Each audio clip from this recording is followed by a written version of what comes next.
யார் யாரோ வாழ்வீரே சிலுவையை கண்டீரோ, சிலுவைக்காய் பணி செய்ய வாரீரோ.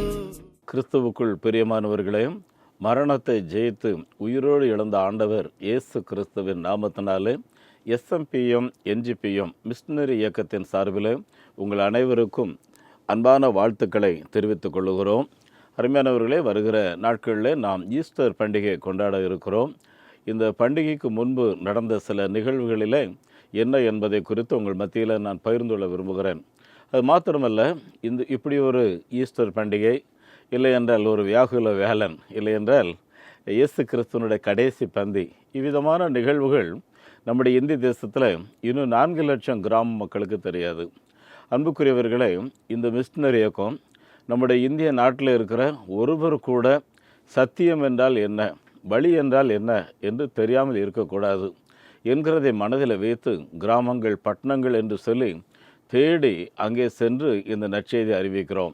ஆண்டுடைய பெரிய கிருபை, இந்த ஊழியத்திலே 270 பேர், இந்த மாதத்தில் 20 பேர் நம்மோடு கூட புதிதாக இணைந்திருக்கிறார்கள். 270 பேர் இந்த நற்செய்தி அறிவிக்கிற பணியில் இந்தியா முழுவதும் 25 மாநிலங்கள், அண்டை மாநிலமாகிய நேபாள், பூட்டான், பங்களாதேஷ் பகுதிகளில் இந்த நற்செய்தி அறிவிக்கிறோம். அருமையானவர்களே, இன்றைக்கு இருக்கிற அரசியல் சூழ்நிலைகள், தேசத்தின் நிலைகள் மாற்றப்பட்டு கொண்டிருக்கிறதுனால பணித்தளங்களில் இன்றைக்கு சுவிசேஷம் அறிவிக்கிறதோடு கூட குழந்தைகளுக்கான டியூஷன் சென்டர்ஸ், அருமையானவர்களே, இது அதிகமான இடங்களில் ஆரம்பிக்கிறது திட்டமிட்டு அதற்கான காரியங்களை செய்து கொண்டிருக்கிறோம். ஏனென்றால் நம்முடைய இந்திய திருநாட்டில் பள்ளிக்கூடம் போகாத குழந்தைகள் என்று கிட்டத்தட்ட 70% சொல்லலாம். கிராமங்களில் நிறைய குழந்தைகள் பள்ளிக்கூடம் போகிறதில்ல. சமீபத்தில் உத்தரப்பிரதேசம் போயிட்டு வந்தேன். அங்கே கியோர் அப்படின்ற ஒரு இன மக்கள், இந்த மக்கள் நம்மை போன்றவர்கள் தான், எல்லாருக்கும் ரத்தம் ஒன்றா தான் இருக்குது. ஆனால் என்ன பிரச்சனைன்னு பார்த்தீங்கன்னா, அந்த நாட்டில் யூபியில் அவங்களுக்கு அடிப்படை தொழிலே பெண்களுக்கு கல்யாணங்களில் போய் டான்ஸ் ஆடணும். ஆம்பளைங்கள்லாம் சாப்பிட்டு போடுவாங்கல்ல அந்த பேப்பர், அவெல்லாம் பொறுக்கி க்ளீன் பண்ணணும். இந்த ஒரு வேலை தான் அவங்க செய்யணுமா, வேறு வேலை செய்யக்கூடாது தான். எனக்கு புரியல. சரி, உங்கள் பிள்ளைங்கள்லாம் என்ன செய்கிறாங்கன்னு கேட்டால், எல்லா பிள்ளைகளும் பிட் பாக்கெட் கஞ்சாவில் ஈடுபட்டிருக்காங்க. ஏன்னா இவங்களுக்கு பள்ளிக்கூடம் போகிறோம், அங்கே பள்ளிக்கூடத்தில் இவங்களை வெளில விட மாட்டாங்க. அங்கே எல்லாம் யாதவ், இன்னும் தாக்கூர் கம்யூனிட்டி மக்கள் அந்த குழந்தைகள் அங்கே படிக்காங்க. ஆகவே அவங்க பக்கத்தில் உட்கார்ந்து அருவருப்புன்னு நினைக்கிறாங்க. அப்போ எப்படி இந்த குழந்தைகளுக்கு மறுவாழ்வு உருவாக்கலாம் அப்படிங்கிற குறித்து ரொம்ப யோசித்து பேசிட்டு கடைசி நான் என்ன சொல்லிட்டு வந்தோன்னா, ஹெட்மாஸ்டர் அட்மிஷன் கொடுத்துருவாருன்னா அட்மிஷன் மட்டும் நம்ம ஸ்கூலில் வாங்கிக்குவோம். நம்ம இங்கேயே இந்த பிள்ளைகளுக்காக டே கேர் சென்டர்ஸ் நடத்துவோம், டியூஷன்ஸ், இன்னும் பள்ளிக்கூட பாட புஸ்தகங்கள்லாம் சொல்லுவோம். எக்ஸாம் டைமில் மட்டும் இந்த குழந்தைகள் எக்ஸாம் எழுதட்டும், ஹெட்மாஸ்டர்கிட்ட சொல்லி பாஸ் வாங்கி அப்புறம் 8th பாஸ் பண்ண வைத்து இப்படி முறையான டிகிரி கிடைக்கிறதுக்கு நம்ம ஏற்பாடு பண்ணலாமே அப்படின்னு, அதை செய்யலாம் அப்படின்னாங்க. என் அன்புக்குரியவர்களே, இன்றைக்கு சுவிசேஷத்தோடு கூட இப்படிப்பட்ட காரியங்களை நாம் அதிகமாக செய்ய வேண்டிய நிலையில் இருக்கிறோம். இதற்காக ஜெபம் பண்ணிக்கிடுங்க. இதன் நடுவில் ஆண்டோடைய பெரிய கிருபை, ஒவ்வொரு மாதமும் இந்த கடந்த பிப்ரவரி மாதத்தில் கிட்டத்தட்ட 210 பேர் திருமுழுக்கு எடுத்து 12 புதிய கிராமங்களில் சபைகளை உருவாக்குகிறதுக்கு ஆண்டவர் நமக்கு உதவி செய்திருக்கிறார். ஒவ்வொரு நாள் காலையில் 4 மணிக்கு ப்ரேயர் பண்ணுறோம். அது 7:30 8 மணி ஆயிடுது. அந்த ஜபத்தில் நாங்கள் கேட்குறதெல்லாம், ஆண்டவரே, இந்தியர்கள் ஒருவரும் நரகம் போகக்கூடாது அப்படின்னு சொல்லி ஒவ்வொரு பிராந்திய மிஷினரிமார் அவங்க வட்டாரத்தில் இருக்கிற கிராம மக்கள் ஒருவரும் நரகம் போகக்கூடாது, இதற்காக கண்ணீரோடு ஜெபம் பண்ணுறாங்க. அப்புறம் தேவையோடு நிறைய ஜனங்க இருக்காங்க, ஜாதகம் சரியில்லை, நாள் சரியில்லை, விதி சரியில்லை, அப்புறம் தலைவிதி, இப்படி ஏதாவது சொல்லி நிறைய பேர் தோல்வி மனப்பான்மையோடு ரொம்ப டிஸப்பாயிண்டட். இரவு நேரங்களில் தூக்கம் வரல, பொல்லாத கனவு வருது, இப்படி நிறைய குடும்பங்களில் பிரச்சனை. அருமையானவர்களே, நாங்கள் போகிற இடம்லாம் மக்கள் விடுதலைக்காக ஜெபம் பண்ண வருவாங்க. ஜெபம் பண்ணும்போது நிறைய அசுத்தாவிகள் ஓடும், விடுதலை கிடைக்கும். கடந்த முறை ஆந்திரா பணித்தளத்துக்கு போயிருக்கும்போது ஒரு பையனுக்கு காது கேட்காது, அந்த பேச்சு திறனும் கிடையாது, டெஃப். அவனுக்காக அவங்க அம்மா அப்பா ஜெபம் பண்ண சொல்லி கேட்டுக்கிட்டாங்க. நல்லா பாரத்தோட ஜெபம் பண்ணிட்டு வந்துட்டோம். இப்போ போகும்போது அவன் நல்லா பேசுகிறான். என் அன்பானவர்களே, இப்படி ஆண்டவர் நான் உங்களோட இருக்கிறேன் அப்படிங்கிறத உறுதிப்படுத்திட்டு இருக்கிறாகவே இந்த ஊழியங்களுக்காக தொடர்ந்து நீங்கள் ஜெபம் பண்ணிடுங்க. அறியப்படாத மக்கள் எப்படியாவது ரட்சகரை அறிந்து கொள்ள வேண்டும். அருமையானவர்களே, கடந்த நாளில் குஜராத் போயிருக்கும்போது சங்கர்பாய் லிவர் கேன்சர், அவருக்கு டாக்டர் சொல்லிட்டாங்க நீ சாக போகிற, பிழைக்க முடியாதுன்னு சொல்லி. அவர் தான் அந்த ஊர் கோயிலில் வேறு பூஜாரி, அதுக்கிற ஊர் தலைவர் வேறு. இப்போ என்ன பண்ணுறதுன்னு தெரியல. இதன் நடுவில் செத்து போயிற அந்த மனிதனுக்கு மறுவாழ்வு தருகிறதற்கு இயேசு ஆயத்தமாக இருக்கிறாருங்கிற செய்தி அவருக்கு சொல்லப்பட்டுச்சு. விசுவாசித்தார், நம்பினார், கர்த்தர் அவரை தொட்டார். டாக்டர்கிட்ட போனால் ஆச்சரியப்படுறாரு, எப்படிப்பா என்ன இது அற்புதம், என்னால் நம்பவே முடியலைன்னு சொல்ல. அந்த கேன்சர் கிருமிக்கான ஒரு இது கூட கிடையாது. நல்ல சுகமாகி இன்றைக்கி ஆண்டவருக்கு மகிமையாக சாட்சியாக ஆண்டோடைய ஊழியத்தை செய்கிறாரு. இப்போ என்ன சொல்கிறாருன்னா, நீங்கள் அங்கே முதல்ல பூஜைக்கு வந்தீங்களே, இப்போ இங்கே வாங்க, நான் உங்களுக்கு நல்ல ஒரு பூஜை பண்ணி உங்களை விடுதலை வாங்கி தர்றேன்னு சொல்லி ஒரு சேலஞ்சோட ஜனங்களுக்காக ஜெபம் பண்ணி நல்ல ஒரு விடுதலை வாங்கி கொடுத்துட்ருக்கிறாரு. இப்படி கர்த்தருடைய சுவிசேஷம் வேகமாக வளர்ந்து கொண்டிருக்கிறது. அருமையானவர்களே, இந்த ஊழியங்களுக்காக நீங்கள் தொடர்ந்து ஜெபம் பண்ணுங்க. இந்த ஊழியங்களில் நிறைய குழந்தைகளை நம்ம படிக்க வைக்க வேண்டியதாக இருக்கிறது. அதே மாதிரி நிறைய மிஷினரிமார் எங்களோட இணையறக்கு ஆயத்தமாக இருக்காங்க. அதோடு கூட இப்போ டியூஷன் 10th +2 படித்த பிள்ளைகளை கொஞ்சம் ட்ரெயின் பண்ணி அவங்களுக்கு இந்த குழந்தைகளுக்கு எழுத படிக்க சொல்லிக் கொடுக்கறதுக்கு பேசிக்காக அக்கௌண்ட்ஸ் மாதிரி காரியங்கள், அப்புறம் இந்த கம்ப்யூட்டர், டெய்லரிங் போன்ற காரியங்கள்லாம் சொல்லிக் கொடுக்குறதுக்கு ஏற்பாடு பண்ணிகிட்ருக்கோம். இதுக்காக நீங்கள் ஜெபம் பண்ணிவிடுங்க. இப்போ இந்த மாதிரி கியூட்டர்ஸ் இருக்காங்கள்ல, அவங்களுக்குலாம் நம்ம ஒரு சின்ன சேலரி கொடுத்தா தான் செய்வாங்க, வாலண்டியராக அவங்க செய்ய மாட்டாங்க. அதுவே நீங்கள் ஜெபம் பண்ணிவிடுங்க. இந்த மாதிரி டியூஷன் சென்டர்ஸ் நடத்துகிறவங்களுக்கு மாதந்தோறும் ஒரு 2000 ரூபாய் கொடுத்தா கூட போதும் பார்த்துக்குங்க. அன்பானவர்களே, இது விஷயமான நிர்வாக குழுவில் நான் பேச இருக்கிறேன். இதுக்காக நீங்கள் ஜெபம் பண்ணிவிடுங்க. ஏன்னா பெரிய தேசத்தில் இருக்கிறோம், ஏதாவது ஒரு விதத்தில் நல்ல காரியங்களை நம்ம நாட்டில் செய்யணும். ஏன்னா அன்பானவர்களே, ஒன்றை கவனிங்க, யாரெல்லாம் நல்ல காரியங்கள் செய்கிறாங்களோ அவங்க வீட்டில் கடவுளுடைய பிரசன்னம் இருக்கும்.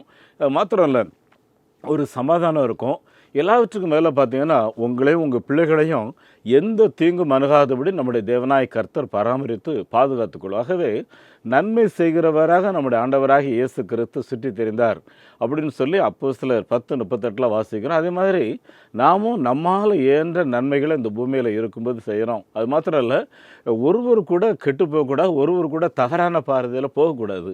என் நண்பர்கள் எல்லாரும் நம்மை போல மனிதர்கள், நம்மை போல வாழ்வதற்கு உரிமை பெற்றவர்கள். ஆகவே இந்த உரிமையை அவர்களுக்கு முறையாக கொடுக்கறது தான் இயேசு கிறிஸ்து மரணத்தை ஜெயித்து உயிரோடு எழுந்தார், மனிதர்களை மனிதர்களாக வாழ வைக்கிறதுக்காக. அருமையானவர்களே, இன்றைக்கு உலகெங்கிலையும் ஒரே கலவர சூழல் நம்ம எல்லாருக்குமே தெரியும். இந்த பட்டாசு வெடிக்கிற மாதிரி வானங்களில் ஒரே சத்தம், நிறைய வீடுகள், பெரிய பெரிய பங்களாக்கள் எல்லாமே உடைந்து சிதறது, கல்லூரி, பள்ளி, அப்புறம் பள்ளிக்கூடம், ஆஸ்பத்திரின்னு சொல்லி எங்கெங்கேயோ வெடிகுண்டு எல்லாரும் போட்டுட்ருக்காங்க. இதில் கிறிஸ்தவர்களும் ஈடுபட்டிருக்காங்க, யூதர்களும் ஈடுபட்டிருக்காங்க, இஸ்லாமியர்களும் ஈடுபட்டிருக்காங்க. அருமையானவர்களை, இப்படிப்பட்ட காலகட்டங்களில் பார்க்கும்போது இயேசு என்ன சொன்னார்னா, யுத்தங்களை செய்திகளை கேள்விப்படுவீர்கள்னு சொன்னார். ஆகவே மனுஷகுமாரன் வரப்போகிறாரு, நீங்கள் ஆயத்தமாக இருங்கன்னு சொல்லி நான் ஜெபம் பண்ணுறதெல்லாம், ஆண்டவரே நீர் வரும்போது ஒருவரும் கைவிடப்பட்டு போகக்கூடாது. அதே சமயம் இந்த பூமியில் இப்படிப்பட்ட கலவரத்தை உண்டாக்குகிற மனிதர்களோடு நீர் பேசும் ஆண்டவரே, ஒரு சமாதான சூழலை தாரும். ஏன்னா கலவரத்தை உண்டாக்குறது பிசாசு, ரத்தத்தை ரோட்டில் சிந்த வச்சு சிரிக்கிறது பிசாசு. இது கடவுளுடைய காரியமே கிடையாது. அதனால குழந்தைங்க எத்தனை பேர் அடிபட்டு காயப்பட்டு கைகால்கள் இழந்த நிலையில் இருக்கிறத பார்க்கும்போது இயேசு கிறிஸ்து இதை எப்படி சகிப்பார்? அவர் ஒரு சாதாரணமாக ஒரு வீட்டில் ஒரு விதவை பையன், அந்த விதவை பையன் செத்து போயிட்டான், அவனை அடக்கமனை தூக்கிட்டு போய் அந்த அம்மா கதறதை பார்த்தோன்னே எப்போ நிறுத்துங்கன்னு சொல்லி அந்த பாடையை இறக்கி வச்சு வாலிபனே எழுந்துருன்னு சொல்லி தூக்கி விடுறாரு. இல்லை, ஒரு குடும்பத்தில் ஏற்பட்ட கஷ்டத்தையே சகிக்கக்கூடாதவர் நம்முடைய ஆண்டவராக இயேசு கிறிஸ்து. ஒரு முழு சமூகம், முழு சொசைட்டி இப்படி பாதிக்கப்படுகிறத எப்படி அவரால் சகிக்க விடும் இல்லையா? ஆகவே அதிகமாக நம்ம ஜெபம் பண்ணுவோம். சீக்கிரமாக ஆண்டவர் உலக தலைவர்களோடு பேசணும். என் அன்புக்குரியவர்களே, இப்படி நிறைய காரியங்கள் கிறிஸ்தவர்களாக நாம் செய்ய வேண்டியதாக இருக்கிறதுனால அதிக கருத்தோடு இந்த கடைசி காலத்தில் வாழ்வோம். ஏனோதானோன்னு சொல்லி பொறுப்பு இல்லாமல் ஊதாரித்தனமாக ஒரு கிறிஸ்தவர்கள் கூட வாழக்கூடாது. நமக்கு நிறைய பொறுப்பு இருக்குது பார்த்துக்குங்க. அருமையானவர்களே, சாப்பிடும்போது, விருந்து வைக்கும்போது நிறைய உணவுகள் வீணாக்குறோம். ஒருவேளை உணவு இல்லாமல் சாகிற ஜனங்களை நினைத்து பார்ப்போம். அருமையானவர்களே, ஆகவே ரொம்ப பொறுப்போடு இருப்போம். இல்லை, வருகிற இந்த ஈஸ்டர் பண்டிகையில் ஏதாவது ஒரு தான தர்மங்கள், ஒரு விடுதியில் போய், இல்லைனா ஒரு தேவையுள்ள ஒரு ஹேண்டிகேப்டட் ஹோமில் போய் கொஞ்ச நேரம் டைம் ஸ்பெண்ட் பண்ணிட்டு வாங்க. ரொம்ப ஆசீர்வாதமாக இருக்கும். நான் நிறைய வாலிப பிள்ளைகளுக்கெலாம் அவங்க அம்மா அப்பா பார்த்து சொல்லுவேன், உங்கள் பிள்ளைகளை இந்த டைமில் நீங்கள் எங்கேயாவது கூப்பிட்டு போங்க, நான் வேணால் கூப்பிட்டு போகிறேன் அப்படின்னு சொல்லுவேன். ஏன்னா தேவையுள்ள மக்களை பார்த்துட்டாங்கன்னா அந்த பிள்ளைங்க மனசில் ஒரு தரிசனம், நான் இந்த இந்தியாவில் வாழும்போது இப்படி தேவையுள்ள பாதிக்கப்பட்டவர்களுக்கு ஏதாவது செய்யணும் அப்படின்ற அந்த உணர்வு அந்த குழந்தைகளுக்குள்ளே வந்துருச்சுன்னா பொறுப்பாக இருப்பாங்க. நல்லா சம்பாதிக்கணும், நிறைய தான தர்மம் பண்ணணுங்கிற எண்ணம் வந்துடும். அப்படிப்பட்ட பிள்ளைகள் ஒரு நாளும் கைவிடப்பட மாட்டாங்க, சந்தோஷமாக இருப்பாங்க, சமாதானமாக இருப்பாங்க. ஆகவே என் அன்புக்குரியவர்கள், ஆகவே நம்ம வீட்டில் வளர்ந்துடுகிற அந்த 10th அப்புறம் வந்துடுறாங்களே டீனேஜ் ஸ்டேஜ்னு சொல்லுவாங்க. இந்த டைமில் நல்லா என் பிள்ளைகளை அடிக்கடி கூட்டு போனாலும் தான் அந்த குழந்தைகளுக்கு இன்றைக்கு வரைக்கும் தேவையுள்ள நாட்டில் வாழ்கிறோம். ஆகவே நம்ம பொறுப்பாக இருக்கணும், தேவையில்லாமல் பணங்களை விரயம் பண்ணக்கூடாது அப்படிங்கிற அந்த உணர்வு பிள்ளைகளுக்கு இருந்து, அருமையானவர்களே, வருமானத்தில் 25% கர்த்தருக்கு. அதே மாதிரி நம்ம எல்லா பிள்ளைகளும் கொடுத்துட்டோம்னாலே நிறைய நல்ல காரியங்களை செய்யலாம். நம்ம பிள்ளைகளும் பார்த்திங்கன்னா மேலும் மேலும் ஆசீர்வாதமாக இருப்பாங்க. ஆகவே கர்த்தர் தாமே உங்களையும் உங்களுடைய குடும்பங்களையும் ஆசீர்வதிப்பாராக. இவங்களுடைய வங்கி எண்ணை குறித்து வைத்துக் கொள்ளுங்கள். நெகேமியா new generation partaker movement NGPM, state bank of India, Thiruvanjeri, Chennai Thiruvanjeri branch. Account number 42 17 80 20 691. IFSC code SPIN 0061 767. அதே போல் salvation mission partaker movement SMPM, Canara bank Selaiyur branch. Account number 12 000 0 34 54 94 90. IFSC code CNRP 005652.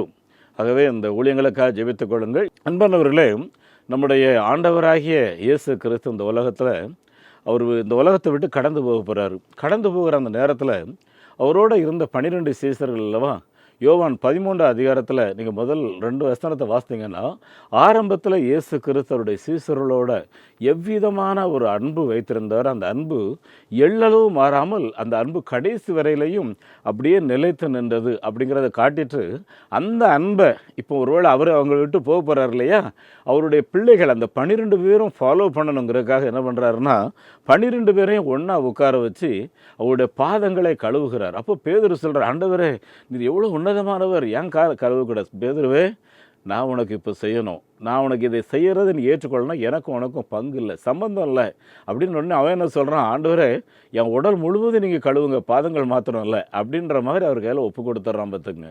செய்துட்டு என்ன சொல்கிறாருன்னா, தம்பி நீங்கள் எல்லாரும் ஏன் ஒரு ஏக்கத்தோடு இருந்தீங்க, ஆண்டவரும் போதகருமாகிய நான் இவைகளை உங்களுக்கு செய்து உண்டானால் நீங்களும் ஒருவருக்கொருவர் இதை செய்யுங்கள். என் அன்புக்குரியவர்களே, இன்றைக்கு வியாகுல வேலன். இந்த வியாகுல நல்ல கத்தோலிக்க சபைகளில் நீங்கள் பார்த்தீங்கன்னா அந்த ஃபாதர் இருக்கார்ல, அவர் தான் அந்த கோயிலில் உயர்ந்தவராக இருப்பார். அவர் அந்த சபையில் உள்ள மூப்பர்கள், கேட்டிகிஸ்ட் இருப்பாங்களா அவங்க, அப்புறம் அவருக்கு ஆராதனைக்கு சப்போர்ட்டராக சிலர் இருப்பாங்க. இவங்களோட பாதைகளெல்லாம் கழுவுவார். போப்பாண்டவர் இருக்கார்ல, இந்த வருஷம் எப்படி செய்ய போகிறாங்கன்னு தெரியல. ஆனால் போன வருஷம்லாம் பார்த்தீங்கன்னா போப்பாண்டவர் இந்த பிச்சை எடுக்கிறவங்கள 2 பேர், அப்புறம் எல்லா இனங்கள்லேருந்து 2 பேர், அப்புறம் இந்த கை காலெலாம் ஊனமாக இருப்பாங்கல்ல அவங்க முடவர்கள், அப்புறம் இந்த கண்பார்வல், இவங்களெல்லாம் கொண்டு வாங்க அப்படின்னு சொல்லி இந்த ஹோலி கம்யூனியன் என்ற அன்னைக்கு அவங்கள அழகாக உட்கார வச்சு, போப்பாண்டவர் உலகத்திலே அவர் ஒரு வத்திக்கான்கிற ஒரு நாட்டுக்கு தலைவர். நம்ம நாட்டில் இருக்கிற பிரசிடெண்ட்டுக்கு ஈக்குவல் பவர் பார்த்துக்குங்க அவருக்கு.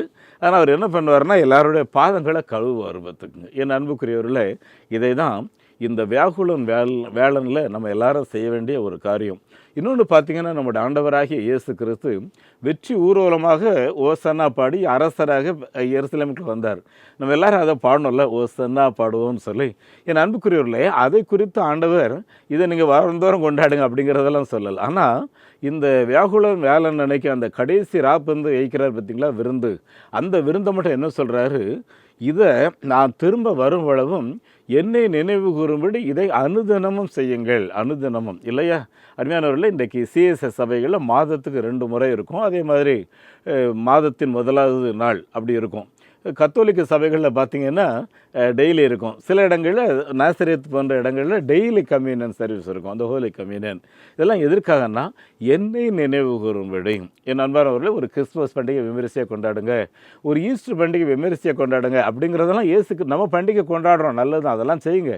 ஆனால் என்னை நினைவு கூறும்படி நீங்கள் செய்யுங்கள் அப்படின்னு சொன்ன ஒரே ஒரு காரியம் இருக்கும்னா அது இந்த வியாகுலன் வியாழன் அன்றைக்கு இயேசு கிறிஸ்து செய்த அந்த ராபோஜனம் தான். பார்த்துக்குங்க.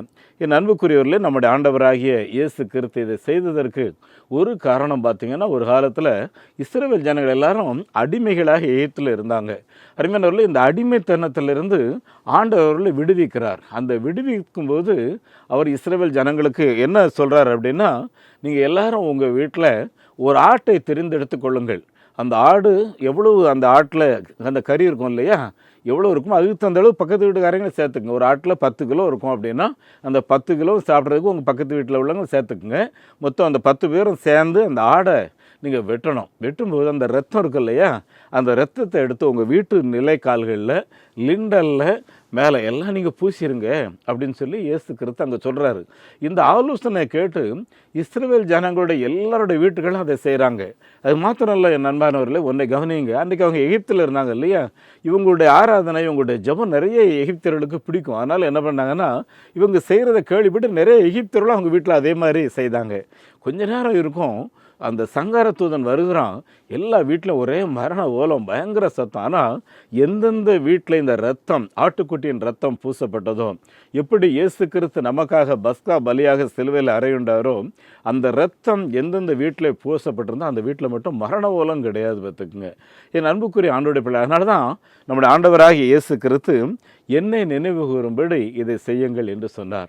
அன்புக்குரியவர்களே, ஒன்றை கவனியுங்கள். நம்ம எல்லாருமே உயிரோடு வாழ்கிறதுக்கு நமக்கு உணவு வேணும்ல. 3 வேளை சாப்பிட்றோம். சிலர் 1 வேளை, சிலர் 2 வேளை அப்படி சாப்பிடுவாங்க. ஆனால் அது ஒழுங்கு, அது சாப்பிடணும்னு சொல்லி. அன்பானவர்களே, எப்படி நம்முடைய சரீரம் உணவு கேட்குதோ அதே மாதிரி நம்முடைய ஆத்மா இருக்குல்ல, ஆன்மா, இந்த ஆத்மாவுக்கு ஆவிக்குரிய உணவு தேவை. பார்த்துக்குங்க, இந்த ஆவிக்குரிய உணவு தான் இந்த வேத புஸ்தகத்தில் இருக்குது.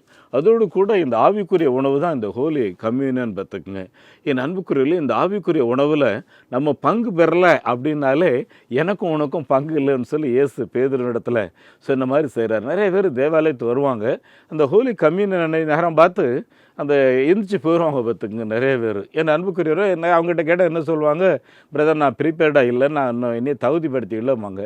அன்பானவர்களே, ஒன்றை கவனியுங்கள். தகுதி இல்லாதவர்களை தகுதிப்படுத்துகிறது தான் நம்முடைய ஆண்டவராகிய இயேசு கிறிஸ்து. பார்த்துக்குங்க, நீங்கள் நான் தகுதி இல்லை அப்படின்றதுக்காக நீங்கள் எடுக்காமல் போகிறது பெரிய பாவம். பார்த்துங்க. ஆகவே என் அன்பானவர்களே, உங்களை தகுதியின்மை உணர்ந்து ஆண்டோடைய கரத்தில் ஒப்புக் கொடுங்க. நாங்கள் ஆதிவாசி மக்கள் மத்தியில் ஊழியம் செய்கிறோம். ஒரு வாரத்துக்கு முன்னாடி என்ன பண்ணிடுவோம், அடுத்த வாரம் நமக்கு ஹோலி கம்யூனியன் இருக்குது, ஆனால் எல்லோரும் நல்லா குளிச்சுட்டு இருக்கிற நல்ல ட்ரெஸ்ஸை போட்டு நீட்டாக வாங்க, இது கடவுளை விருந்துன்னு சொல்லுவோம். அப்போ எல்லோரும் ஆயத்தமாக வருவாங்க. ஒரு நாள் அவன் ஒருத்தன் மட்டும் அன்றைக்கி விருந்துக்கு வரலன்னுடன் நம்ம சபை தலைவர் கேட்குறாரு, ஏம்பா நீ வரல அப்படின்னு சொல்லி. அவன் என்ன சொல்கிறான், சார் நான் வரணுன்னு தான் ரெடியாக இருந்தேன், திடீர்னு கோவப்பட்டு பக்கத்து வீட்டுக்காரங்களும் ரொம்ப கோவப்பட்டு பேசிட்டேன், அதனால தான் என் மனசாட்சி இடம் கொடுக்கல. சபைத்தலைவர் சொன்னார், உனக்காக வெயிட் பண்ணுறேன், அவங்ககிட்ட போய் மன்னிப்பு கேட்டு உடனே வா அப்படின்னு சொல்லி.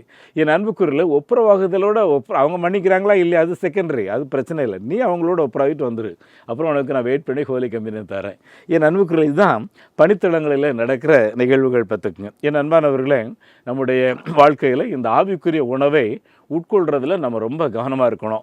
யோவான் 6ஆம் அதிகாரத்தில் இயேசு கிறிஸ்து இந்த ஆவிக்குரிய உணர்வை குறித்து தான் பேசிக்கிட்டு வர்றாரு. பார்த்தீங்கன்னா, வானத்திலிருந்து பொழிகிற அந்த அப்பம், அதை சாப்பிட்டவங்களாம் செத்து போயிட்டாங்கன்னா, நான் ஜீவப்பம், என்னை சாப்பிட்றவங்க ஒரு நாளும் மறிக்க மாட்டாங்க, இன்னொன்று பிழைப்பாங்க அப்படின்னு இயேசு கிறிஸ்து அவரை பற்றி விசுவாசத்தை குறித்து அங்கே பேசி கொண்டிருக்கிறார். விதமாக பேசிக்கிட்டு இருக்கும்போது இயேசு கிறிஸ்தனுடைய சீசர்கள், இந்த ஆள் ரொம்ப கடினமாக பேசுகிறாரு, இந்த உபதேசத்தை எப்படி யார் ஃபாலோ பண்ண முடியும் அப்படின்னு கொஞ்சம் மனசில் யோசிக்கும்போதே ஆண்டவர் கேட்குறாரு, ஏப்பா உங்கள் கால்களும் சற்று இடறத, நீங்களும் பின்வாங்கி போயிடலாம் நினைக்கிறீங்களா அப்படின்னு கேட்குறாரு. அப்போது சீமோன் பேதுரு உடனே என்ன சொல்லி, ஆண்டவரே நாங்கள் யார்கிட்ட போவோம், வாழ்வுதரும் ஜீவனுள்ள கடவுள் நீங்கள் தானே, உங்ககிட்ட தானே வார்த்தை இருக்குது, நாங்கள் வேறு எங்கே போவோம்னு சொல்லி இயேசுவை உறுதியாக பற்றி கொள்கிறார். என் அன்புக்குரிய ஆண்டோடைய பிள்ளைகளை, இப்படிப்பட்ட மனப்பாங்கு நம்ம எல்லாருக்கும் வேணும். பார்த்துக்குங்க அருமையானவர்களே, நான் இளைஞனாக இருந்த காலங்களில் இந்த கருணாமூர்த்தின்ற ஒரு சினிமா படம், இதை நான் கிராமங்களில் போய் காட்டுவேன். அந்த கிராமங்களில் அந்த படக்காட்சியை பார்த்தீங்கன்னா, இயேசு கிறிஸ்து 5 அப்போ 2 மீனும் எடுத்து 5000 பேர் பங்கிட்டு கொடுப்பார். எல்லாரும் சாப்பிட்ருவாங்க. கூடையாக மீன் இருக்கும், கூடையாக அந்த அப்பம் இருக்கும். எல்லாம் திருப்தியாக சாப்பிட்ட பின்பு மீதி இருக்கும். எல்லாரும் உடனே யூதாஸ் காரியத்தை என்ன பண்ணுவார், ஒரு கிரீடத்தை அழகாக கொண்டு வந்து இயேசுவின் தலையில் வைப்பார், தட்டி விடுவார். அவர் என்ன சொல்லுவார், ஒரு ராஜ்யம் வேறப்பா, ஏன் ராஜ்யம் வேறு. என் நண்பர்களே, இந்த இடத்துல இயேசு கிறிஸ்து நிறைய ஜனங்க பின்பற்றி வர்றான். அப்போ இயேசு என்ன சொல்லி, எப்பா அப்பத்தையும் உணவையும் பார்த்ததுனால, மீனை பார்த்ததுனால என் பின்னாடி வர்றான், இதற்காக வராதிருங்கள், இந்த உலக வாழ்க்கைக்காக, உலக ஆதாயத்துக்காக என்னை பின்பற்றாதிருங்கள் என்று இயேசு தெளிவாக அவருடைய பிள்ளைகளை பார்த்து சொல்லுகிறார். என் அன்புக்குரிய ஆண்டுடைய பிள்ளைகளை, இந்த பஸ்கா விருந்தை இயேசு சாப்பிடும்போது இன்னொரு வார்த்தை என்ன சொல்கிறாருன்னா, இது நான் உங்களோட சாப்பிடக்கூடிய கடைசி உணர்வு. என் அன்புக்குரியவர்களே, நிறைய பேருடைய வீட்டில் அந்த டைனிங் ஹாலில் பார்த்தீங்கன்னா ஒரு பிக்சர் இருக்கும். இயேசு நடுவில் இருக்கிற மாதிரியும் சுற்றி 12 சீசர்கள் உட்கார்ந்துருக்க மாதிரி இருக்கும். ஒவ்வொருத்தருடைய தலையும் பார்த்தீங்கன்னா இந்த குக்கு தலை மாதிரி நீட்டிகிட்டு இருக்கும். ஏன்னா இயேசு என்ன சொல்வார்னா, அந்த பந்தி கொடுத்துக்கிட்டு இருக்கும்போதே உங்களிலே ஒருவன் என்னை காட்டி கொடுக்க போகிறான் அப்படின்னு உடனே எல்லாருடைய மனதிலையும் ஒரு ஆதங்கம். ஐயோ நானான்னு சொல்லி ஒவ்வொரு அதிர்வில் இருப்பாங்க. சீமோன் பேதுரும் அப்படி கேட்பார் நானான்னு சொல்லி. அப்புறம் அந்த யூதாஸ் காரியத்தில் இருக்கார்ல, அவரும் கேட்பார், ஆண்டவரே நானா உங்களை காட்டி கொடுக்க போகிறேன்னு சொல்லி. உடனே ஆண்டவர் என்ன பண்ணுவார், அந்த அப்பம் கொஞ்சம் இருக்குல்ல, அந்த ரொட்டி அதை எடுத்து பிச்சு அவங்க கையில் ஒரு அழுத்தி எப்பா இது நீ தான் செய்ய போகிற அப்படிங்கிறாரு. என் அன்புக்குரியவர்களே, நல்லா கவனித்து பாருங்கள். அருமையானவர்களே, என்னை காட்டி கொடுக்கிறவன் என்னோடு கூட இப்போ பந்தியில் தான் இருக்கிறான் அப்படிங்கிறத தெளிவாக ஆண்டவர் சொல்கிறார். அப்படின்னா அறியாமல் நான் செய்துட்டேன் ஒரு பாவம் அப்படின்னு நம்ம யாருமே செய்ய முடியாது. பார்த்துக்குங்க, எந்த ஒரு உணர்வாக இருந்தாலும் சரி முதல்ல உணர்வில் வரும். அப்படி நம்முடைய கரங்கள் தானே அதை செய்யப்படுத்துது. மனசாட்சி எத்தனை தடவை நம்மளை கண்டிக்குது இல்லையா, உணர்த்துது இல்லையா, அதே மீறி தானே செய்கிறோம்.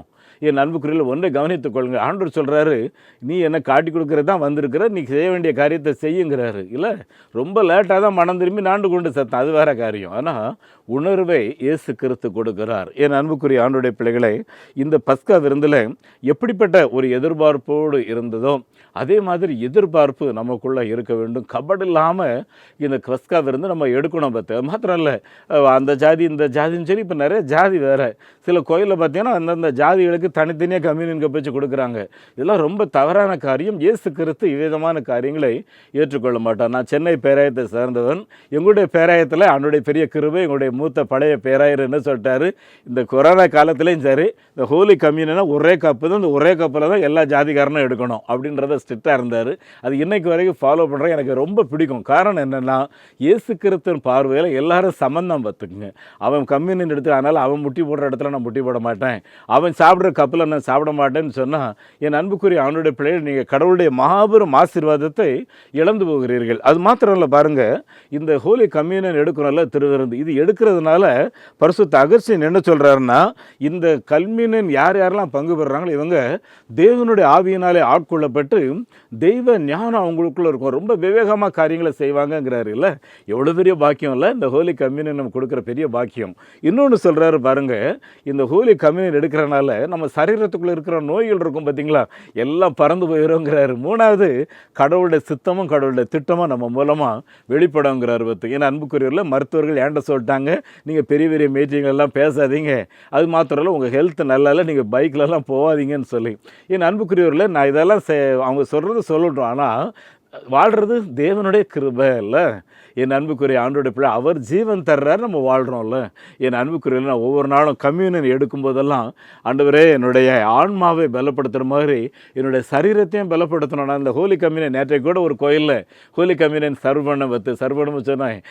உங்களுக்காக பிற்கப்பட்ட இயேசு கிறிஸ்துவின் சரீரம் உங்களுடைய ஆவி ஆத்மா சரீரத்தை குணமாக்கி உங்களை நித்திய ஜீவனுக்கு என்று என்றென்றும் அவர் காப்பாராக அப்படின்னு சொல்லி தான் கொடுப்பேன். பார்த்துங்கம்மா, ஆவி நல்லா இருக்கணும், ஆத்மா நல்லா இருக்கணும், சரீரமும் சுகமாக இருக்கணும். சரீரம் சுகமாக இருந்தாலும் செயல்பட முடியும்.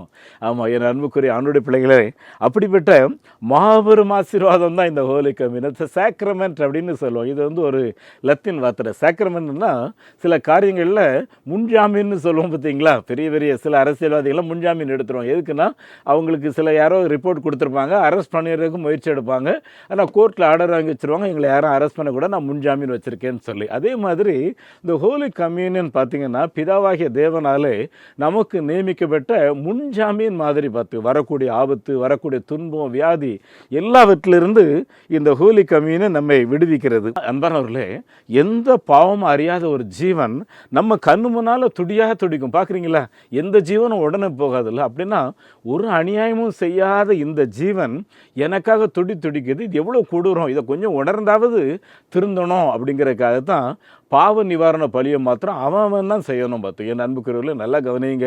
உலக மக்களுக்கு இப்படி நிறைய நற்காரியங்களை இயேசு கிறிஸ்து சொல்லி கொடுத்தாலும் தொடர்ச்சியாக இந்த அநீதி நடந்ததுனால தான் கடைசி அவரே பஸ்காவாக பலியாகிறதற்கு ஒப்பு கொடுத்து வந்தார். அதனால தான் சொன்னார், இது நான் உங்களோடு இருக்கிற கடைசி பந்தி, கடைசி ராவிருந்து, இனி என் பிதாவின் வீட்டில் தான் நான் போஜனம் பண்ணுவேன் பண்ணுவேன்னு சொல்லி சொல்கிறார் பார்த்துக்கின்னு அன்பானவர்களே. ஆகவே அன்புக்குரியவர்களே, இந்த பெரிய ஆசீர்வாதத்தை பெற்றுக்கொள்கிறதுக்கு நம்ம எல்லாருமே நம்முடைய பழைய வாழ்க்கைக்குள்ளே தொடர்ந்து இருக்கவே வேண்டாம். அதிலிருந்து வெளியே வாங்க. எப்பேற்பட்ட பாவமாக இருந்தாலும் சரி பார்த்துக்குங்க. அன்பானவர்களே, கடந்த நாள் என்கிட்ட ஒருத்தர் ஃபோன் பண்ணாங்க, பிரதர் நான் ஒரு கொடூரமான பாவி, அந்த பாவத்தை நான் சொன்னால் நீங்களே நீ வெறுத்துறீங்க. நான் சொன்னேன், நீங்கள் அதெல்லாம் என்கிட்ட சொல்ல வேண்டாம், தப்பு, அது சொல்ல வேண்டாம். ஆனால் ஒன்றே பண்ணுங்க, முழங்கால் படிட்டு ஏசப்பாட்ட சொல்லிவிட்டு இனி அதுலேருந்து வெளியே வந்துடுங்க. வேண்டாம் அந்த அசுத்தமான வாழ்க்கை. என் அன்புக்குரிய ஆண்டவருடைய பிள்ளைகளை, எப்பேற்பட்ட நிலையில் இருந்தாலும் சரி, இயேசு உங்களை ஏற்றுக்கொள்வதற்கு ஆயத்தமாக இருக்கிறார். அன்புக்குரியவர்களே, இந்த பைபிள் இருக்குது பார்த்தீங்களா, இந்த பைபிளில் ஆண்டவர் 613 விதமான நீதி சட்டங்களை நமக்கு எழுதி கொடுத்துருக்கிறாரு. இந்த பைபிளில் நீதிமொழிகளில் ஒரு புத்தகம் இருக்குது. டெய்லி நான் அதை படிப்பேன் பார்த்துக்குங்க. இன்றைக்கி 31ஆம் தேதி இல்லையா, இன்றைக்கி நான் படித்து தான் உங்கள் மத்தியில் வந்து நிற்கிறேன். ஏன் அப்படின்னா, இந்த பைபிளில் எழுதப்பட்டிருக்கிற ஒவ்வொரு வாசனைகளும் நமக்கு நிறைய நல்ல ஆலோசனைகளை தரும், நிதானத்தை தரும், புத்தியை தரும். அது மாத்திரம் இல்லை, வாயிலிருந்து நிறைய வார்த்தைகளை தேவையில்லாமல் விடவே மாட்டோம் பார்த்துங்க. அதனால தான் இந்த பைபிள் படிக்கணும். இது நமக்கு ஆண்டவர் எழுதி கொடுத்தது. ஏன் எழுதி கொடுத்துருக்கிறாருன்னா, இந்த பைபிள் தான் எது சரி எது தவறுங்கிறத சொல்லிக் கொடுக்குது. சரியா? அப்போ சரின்றதை ஃபாலோ பண்ணுவோம், தவறுங்கிறத விட்டுருவோம். இது படித்தா தான் தெரியும். அது மற்றபடி எல்லாரும் போதனை பண்ணுவாங்க, போதனை தான் எல்லாரும் செய்வாங்களே. ஆனால் ஃபாலோ பண்ணுறதுக்கு வேண்டிய பலத்தை வல்லமையை கொடுக்கறது இயேசு கிறிஸ்து. அவர் மாத்திரம்தான் சொன்னது. அதனால தான் மகாத்மா காந்தி சொல்லும்போது, உலகிலே வந்த மகாபெரிய மகான் இயேசு கிறிஸ்து, அந்த மகான் சொன்னதை செய்தார், வாழ்ந்து காட்டினார், அதை நானும் ஃபாலோ பண்ணுறேன்றார்.